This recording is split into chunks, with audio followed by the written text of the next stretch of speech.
Hapon, ako si Jeanette, ang pobreng mananahi.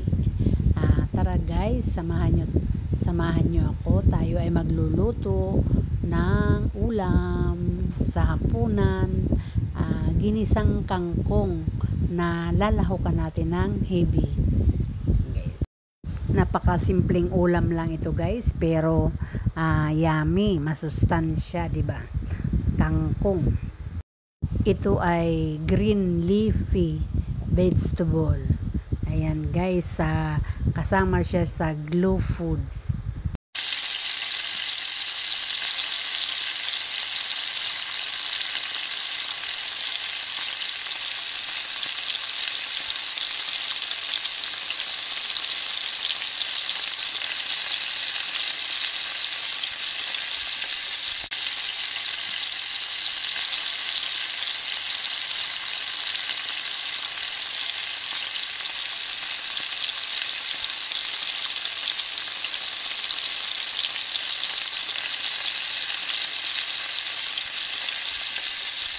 Gaya ng sinabi ko guys, ang ilalahok natin ay heavy, tipong malilinggit.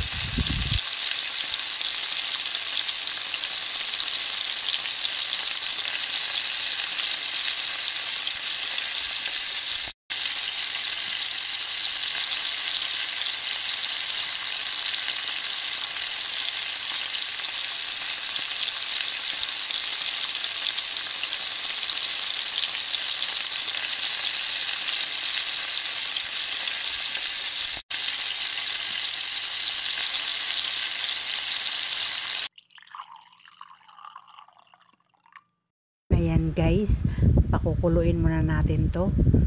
Dagdagan muna natin guys ng konti pang tubig. Magdadagdag tayo guys ng konting tubig pa. Ayan, para may sabaw naman ng konti ang ating gulay. Ayan guys, pakuluin muna natin yan guys bago ilalagay ang ating kangkong. At ilalagyan na natin ng mga condiments, ginisa. Ayan, kalahati lang nilagay natin guys. Ayan guys, pag kumulo na to guys, ayan natin kumulo ng kumulo, kasama ang ginisa mix at saka ang paminta.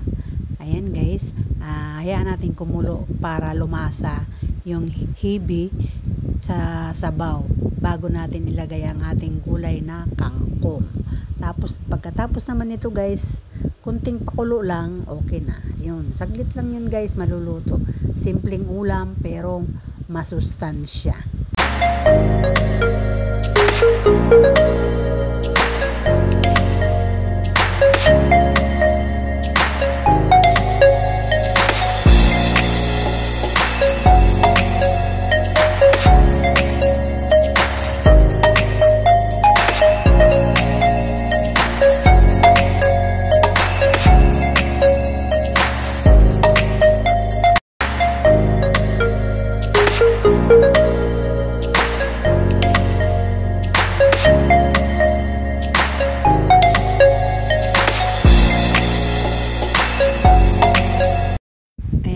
Sobrang kulo na, siguro naman lumasa na yung hibi.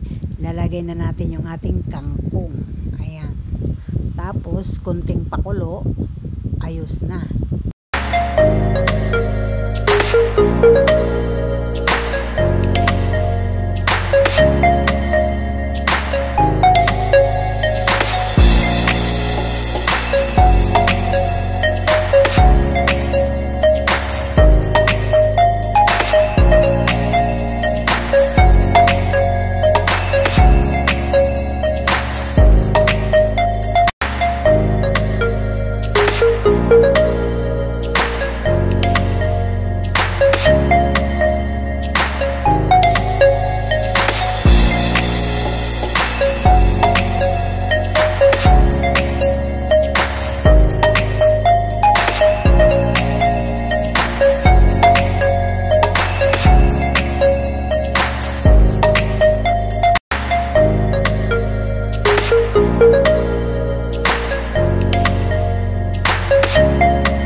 luto na guys ang ating ginisang kangkong. Paalam guys. Thank you for watching.